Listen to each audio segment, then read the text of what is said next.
레위기서 7장 37절에서 38절 말씀을 제가 봉독하겠습니다. 이는 번제와 소제와 속제제와 속건제와 위임식과 화목제의 규례라. 여호와께서 시내 광야에서 이스라엘 자손에게 그 예물을 여호와께 드리라 명령하신 날에 시내 산에서 이같이 모세에게 명령하셨더라. 아멘. 약 100년 전에 있었던 한국 교회사에 나오는 이야기를 하나 들려드리겠습니다. 마부, 엄귀현, 영수에 대한 이야기입니다. 한국의 초대 교회 때는 집사 직분보다 더 많은 일을 했던 직분이 영수였다고 합니다.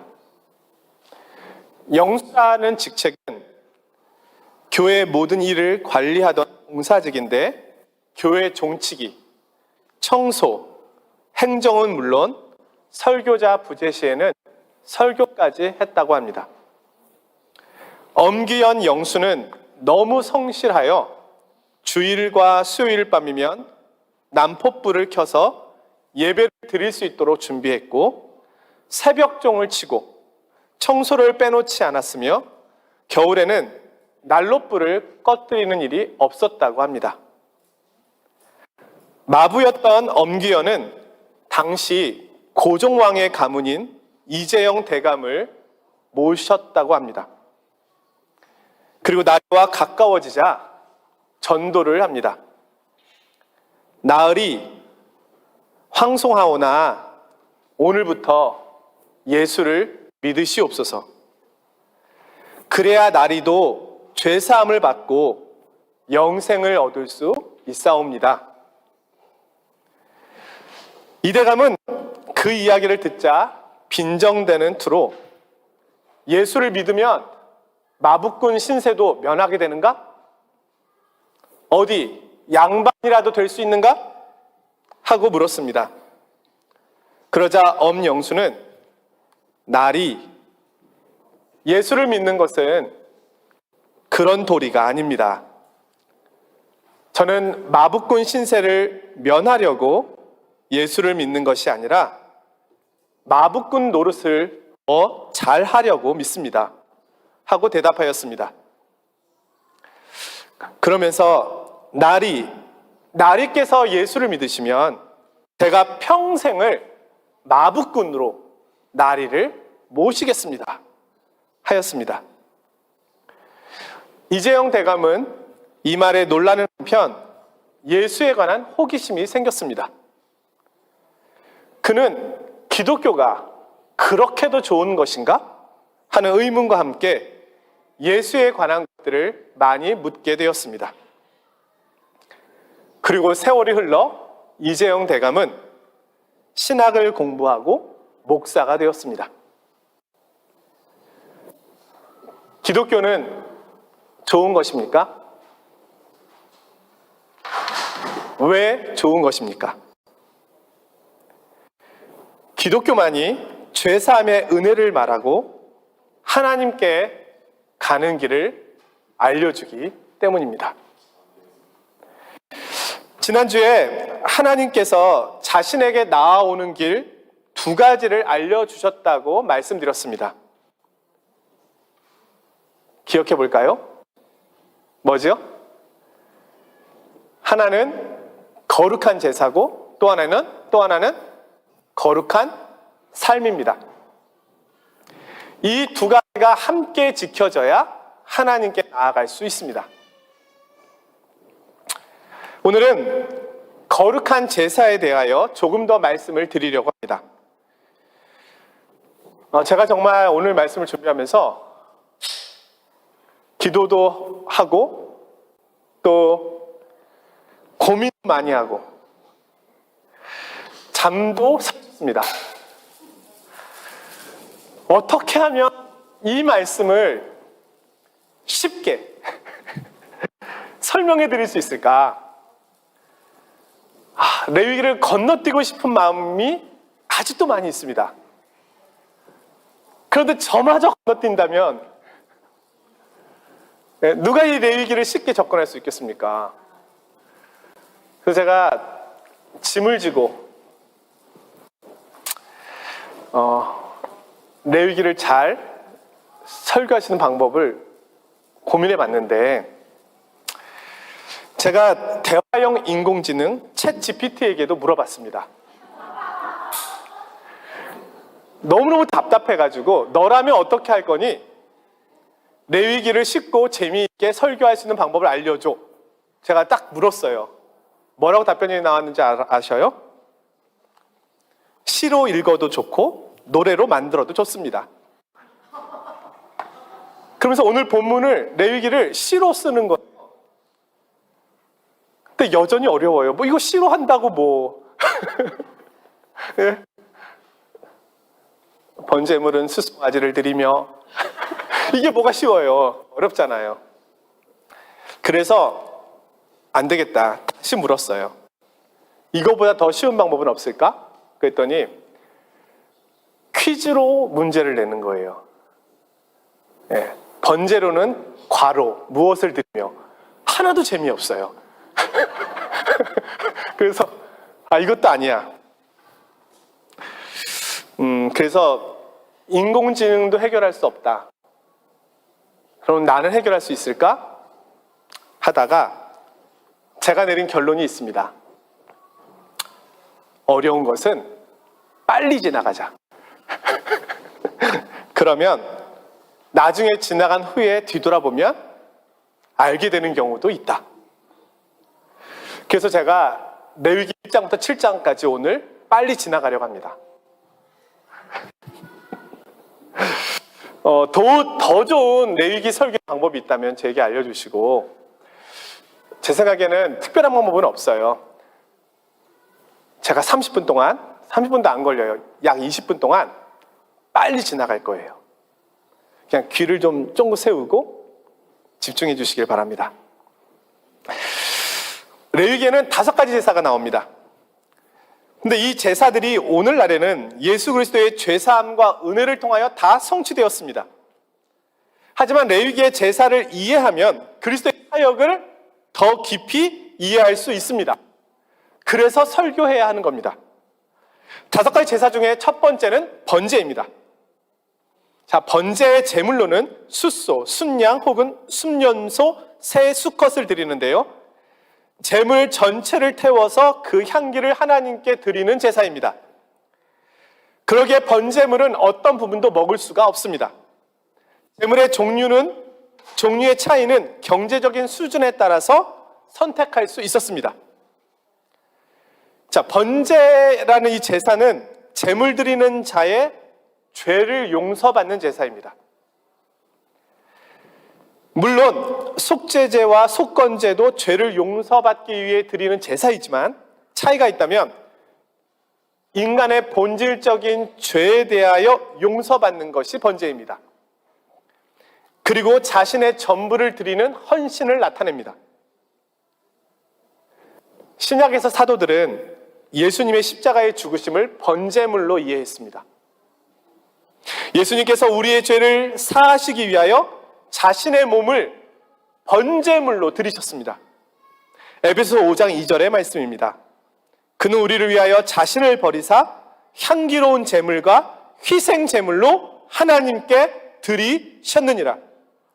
신약에서 바울 사도는 이 번제를 성도들에게 적용합니다. 저와 여러분에게 적용합니다. 로마서 12장 1절인데요. 너희 몸을 하나님께서 기뻐하시는 거룩한 산 제물로 드리라. 이는 너희의 영적 예배니라. 구약에서 또한 예수님께서 자기 자신을 번제물로 드린 것처럼 우리도 하나님께서 기뻐하시는 번제물의 삶을 살아야 합니다. 그럼으로써 하나님을 기쁘시게 해드릴 수 있게 됩니다. 자, 두 번째, 소제입니다. 자, 소제는 곡식으로 드리는 제사입니다. 소제는 5가지 제사 중 유일하게 피가 없는 제사인데요. 소제는 번제와 함께 드려졌습니다. 일반적으로 첫 이삭의 곡식을 고운 가루로 만들어 드렸습니다. 가루로 만들어 드리는 제사입니다. 거기에 누룩과 꿀을 넣어서는 안 되었습니다. 누룩을 넣어 부풀리거나 꿀을 넣어 인위적으로 달게 해서는 안 되었습니다. 번제가 유목민이 드렸던 헌신제라면 소제는 농경민이 드리는 헌신제라고 할 수 있습니다. 예수 그리스도의 삶에는 소제의 모습이 나타납니다. 누룩이 없는 소제처럼 예수님은 순전하고 진실한 삶을 사셨습니다. 그리고 첫 이삭의 제물을 소제로 드림과 같이 부활의 첫 열매가 되셨습니다. 고운 가루로 드려진 곡식은 우리의 성화된 삶을 의미합니다. 그리스도인은 고운 가루처럼 자아가 부서지고 깨어진 삶, 자기 부인의 삶을 살아야 합니다. 하나님께 나아가는 자는 거친 인격, 그대로를 가지고 가서는 안 되고요. 자신의 정욕과 욕심을 철저히 부수어야 합니다. 그리고 첫 열매이신 그리스도를 나중 열매된 우리가 뒤따라가야 합니다. 고린도전서 5장 7절입니다. 너희는 누룩 없는 자인데 새 덩어리가 되기 위하여 묵은 누룩을 내버리라. 우리의 유월절 양 그리스도께서 희생되셨느니라. 세 번째는 화목제입니다. 화목제는 서원이나 자원, 감사할 때 등 자신이 드리고 싶을 때 드리는 제사입니다. 이 제사는 하나님과 인간과 인간 사이의 평강을 그 목적으로 합니다. 화목제물의 희생제물은 일종의 식사가 됩니다. 제물의 일부는 제사장과 제물을 드린 사람이 나누어 가집니다. 오직 희생동물의 기름 중 일부가 하나님의 몫으로 제단 위에 불태워지고, 이 제사는 하나님이 주신 평화를 감사하기 위한 제사입니다. 신약성경은 예수 그리스도 안에서 우리가 화목해 되었다고 말씀합니다. 예수님은 하나님과 우리의 화목을 위해 죽으심으로 화목제물이 되셨습니다. 골로새서 1장 21절 22절의 말씀입니다. 전에 악한 행실로 멀리 떠나 마음으로 원수가 되었던 너희를 이제는 그의 육체의 죽음으로 말미암아 화목하게 하사. 신약성경은 또한 예수 그리스도를 따르는 제자들이 화목 제물이 되어야 함을 말합니다. 우리는 내가 속한 공동체 속에서 화평케 하는 자가 되어야 하고 화목하게 하는 직분을 맡은 자로 살아야 합니다. 자, 중간 넘어갔고요. 네 번째, 2개 남았습니다. 자, 네 번째는 속죄제입니다. 속죄제는 말 그대로 죄를 속하는 제사인데 정결하게 한다는 의미를 가지고 있습니다. 속죄제는 사회적 지위에 따라 그 제물이 달라졌습니다. 제사장과 온 회중이 범죄했을 때는 숫송아지, 족장이 범죄했을 때는 흠없는 염소, 일반 평민이 범죄했을 때는 흠없는 암염소나 흠없는 어린 암양이었습니다. 그리고 가난하여 어린 양을 제물로 바칠 수 없는 경우에는 산비둘기 둘이나 집비둘기 둘로 드리고, 더 가난한 자는 고운 가루 에바 10분의 1을 제물로 드릴 수 있었습니다. 이는 자신의 지위와 역할에 따라 죄를 다루시는 하나님의 모습을 보여줍니다. 대제사장의 죄와 온 회중이 지은 죄는 동일한 속죄 제물을 요구합니다. 또한 제사장과 지도자와 백성이 다릅니다. 직위가 내려갈수록 제물의 값어치도 내려갑니다. 속죄제는 신약에서 예수 그리스도의 사역을 이해하는데 아주 중요합니다. 예수 그리스도의 십자가 사역을 레위기 속죄 제사의 완성과 성취로 이해를 합니다. 히브리서 9장 12절인데요. 염소와 송아지의 피로 하지 아니하고 오직 자기의 피로 영원한 속죄를 이루사 단번에 성소에 들어가셨느니라. 히브리서 13장 11절 12절의 말씀입니다. 이는 죄를 위한 짐승의 피는 대제사장이 가지고 성소에 들어가고 그 육체는 영문 밖에서 불사름이라. 그러므로 예수도 자기 피로써 백성을 거룩하게 하려고 성문 밖에서 고난을 받으셨느니라. 구약에서 속죄 제물은 진 밖에서 태워져야 했습니다. 이와 같이 예수님은 예루살렘 성 밖 골고다에서 죽임을 당하셨습니다. 신약에서 속죄제의 의미를 성도들에게 이렇게 적용합니다. 히브리서 13장 13절입니다. 그런즉 우리도 그의 치욕을 짊어지고 영문 밖으로 그에게 나아가자. 제자의 삶은 십자가를 지는 삶입니다. 우리도 예수님을 뒤를 따라 속죄의 사역을 감당해야 합니다. 형제의 죄의 짐을 나누어지는 삶, 그리고 그들을 돕는 삶을 살아야 하는 겁니다.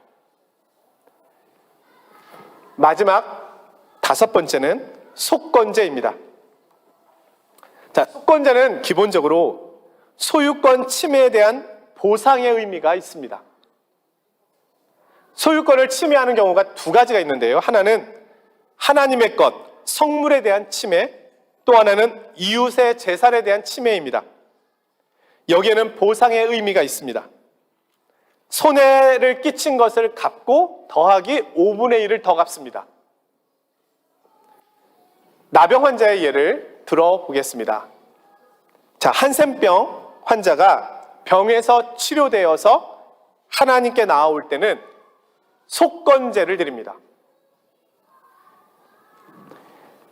지금까지 한센병 환자는 하나님께 예배를 드리러 오지 못한 것이 하나님께 손해를 끼친 것으로 보는 겁니다. 그리고 한센병 환자의 진단을 행사하는 제사장이 있는데 그 일로 인하여 제사장에게 손해를 끼친 것으로 봅니다.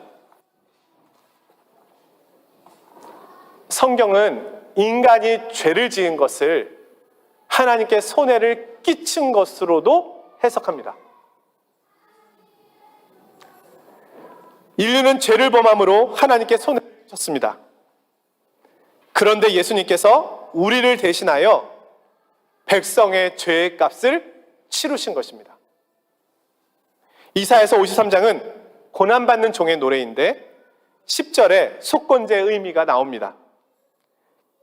여호와께서 그에게 상함을 받게 하시기를 원하사 질고를 당하게 하셨은즉 그의 영혼을 속건제물로 드리기에 이르면, 그의 고난은 나의 죄사함을 위한 것이었습니다. 나의 모든 빚을 주께서 갚으셨습니다. 그로 인해 우리는 죄로부터 자유를 누리는 겁니다. 자, 다섯 가지 제사가 이해가 되시나요? 자, 이 내용을 한 번 더 요약해 보겠습니다. 이 요약만 기억하시면 돼요. 예? 앞에 것은 그냥 보내시고 지금 말씀드리는 것을 이제 기억하셔요. 예수님께서는 온전한 헌신의 제물인 번제로 십자가에서 물과 피를 다 쏟으시고 손과 발에 못이 박힌 채 드려지셨습니다. 그리고 예수님은 고운 소재처럼 순전하고 진실한 모습으로 하나님 앞에 드려지셨고 또한 부활의 첫 열매가 되셨습니다. 그리고 예수님께서는 하나님과 인간과 인간을 화평케 하는 화목제로 드려지셨습니다. 또한 우리를 죄에서 정결케 하시기 위하여 속죄제로 드려지시기 위하여 영문 밖 골고다에서 돌아가셨습니다. 끝으로 하나님의 이름을 손상시키고 하나님께 해를 입힌 죄에 대한 보상으로 속건제로 드려지셨습니다. 예수 그리스도 안에서 이 다섯 가지 제사가 다 완성되고 성취된 것입니다.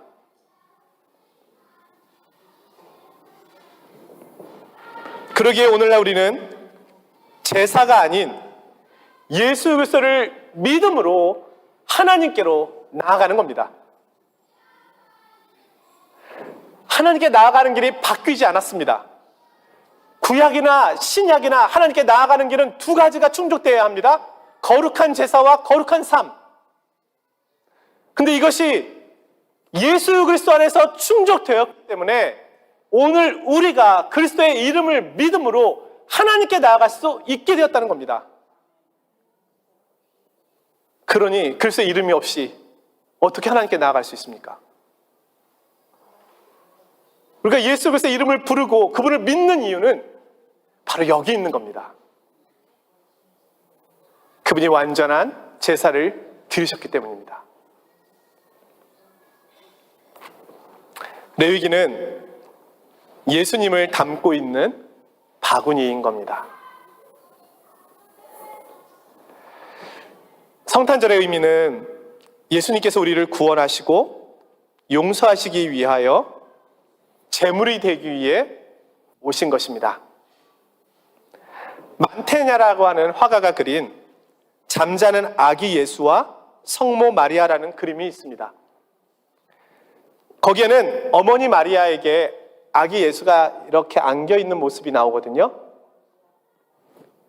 그런데 갓 태어난 아기의 모습에 핏기가 없고 시체 색깔로 색칠되어 있습니다. 만테냐는 예수님께서 죽기 위해 이 세상에 오셨음을 그림으로 표현하였습니다. 성탄절은 우리를 하나님께로 인도하시기 위하여 하나님께서 가장 놀라운 은혜를 베푸신 날입니다. 그러기에 기독교는 이토록 놀랍고 좋은 것입니다. 하나님께서 죄인인 우리에게 이 놀라운 사랑과 이 놀라운 은혜를 베풀어 주셨습니다. 이 성탄의 계절에 우리를 위하여 오신 예수 그리스도를 묵상하고 하나님께 더 가까이 나아가는 복된 시간이 되시기를 주님의 이름으로 축원드립니다.